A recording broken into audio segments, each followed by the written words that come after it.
Hello बच्चों, चलिए इस क्वेश्चन को सॉल्व करते हैं। क्वेश्चन बोल रहा है a convex lens of reflective index 1.5 and focal length f is equal to 18 centimetre is immersed in water. The difference in focal length of the given lens when it is in water and in air is alpha f। The value of alpha, आपको alpha की वैल्यू पता करनी है। Reflective index of water is equal to 4/3 दिया हुआ है। अच्छा, हम कौन सा फॉर्मूला यूज करेंगे? अगर हम फोकल लेंथ के बारे में बात करें तो हम लिखेंगे 1/f is equal to reflective index of glass या लेंस। आप लिखो रिफ्लेक्टिव इंडेक्स ऑफ लेंस और रिफ्लेक्टिव इंडेक्स ऑफ मीडियम, जिस मीडियम में आपने उस लेंस को रखा हुआ है, -1 इन ब्रैकेट 1/r1 -1/r। चलो, अब हम एयर के लिए बात करते हैं। एयर के लिए बात करेंगे तो हम क्या लिखेंगे? हम लिखेंगे 1/fa is equal to mu of lens -1 के 1/r1 -1/r2। अब हम वैल्यूज को रखते हैं। हमारे पास जो लेंस है that is a convex lens. Okay, तो कॉन्वेक्स लेंस बना देते हैं। ये हमारा कॉन्वेक्स लेंस है। ये रेडियस ऑफ कर्वेचर r1 है और ये रेडियस ऑफ कर्वेचर r2 है। क्लियर हो गई बात? अच्छा, अब जो वैल्यूज दी हैं उनको हम लोग पुट आउट करने की कोशिश करते हैं। तो जब हम पुट करेंगे तो हमारे पास जो रिफ्लेक्टिव इंडेक्स दिया हुआ है वो 1.5 दिया हुआ है और फोकल लेंथ जो दी हुई है दैट इज 18 सेंटीमीटर। तो हमने लिखा 1/18 is equal to mu L -1। Mu L क्या है? That is a reflective index of lens. तो हम लिखेंगे 1.5 -1 इन ब्रैकेट 1/r1 -1/r। तो देखो यहाँ पर ध्यान से, ये वैल्यू बचेगी, ये जो वैल्यू बचेगी दैट इज 0.5। ओके, तो हम यहाँ पर 1/r1 -1/r2 की वैल्यू निकाल लेते हैं। 1/r1 -1/r,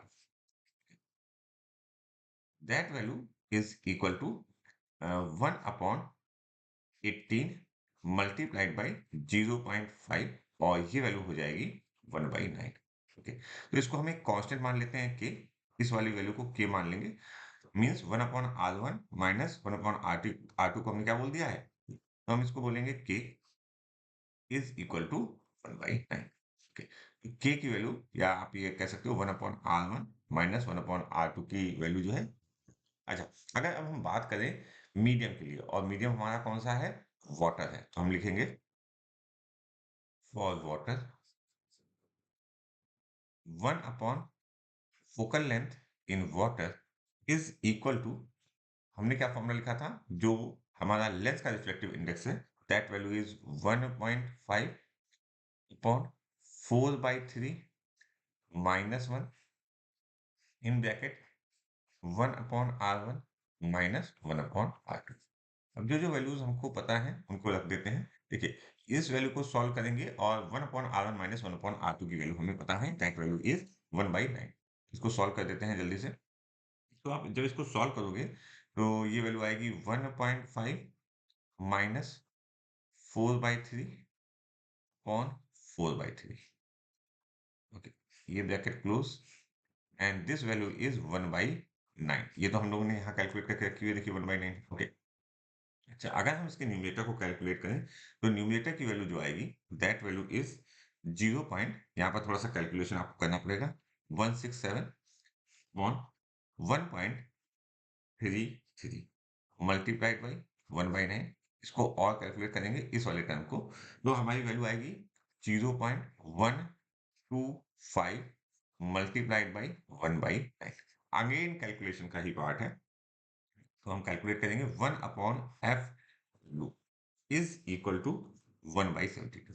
ठीक है, तो यहाँ से 72, तो यहाँ से F W means focal length in water of same length is 72 centimetre.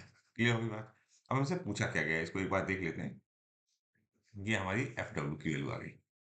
मुझे बोल रहा है कि द डिफरेंस, हमको डिफरेंस के बारे में बात कर रहा है, तो हम लिखेंगे water minus air, F of W minus F of air.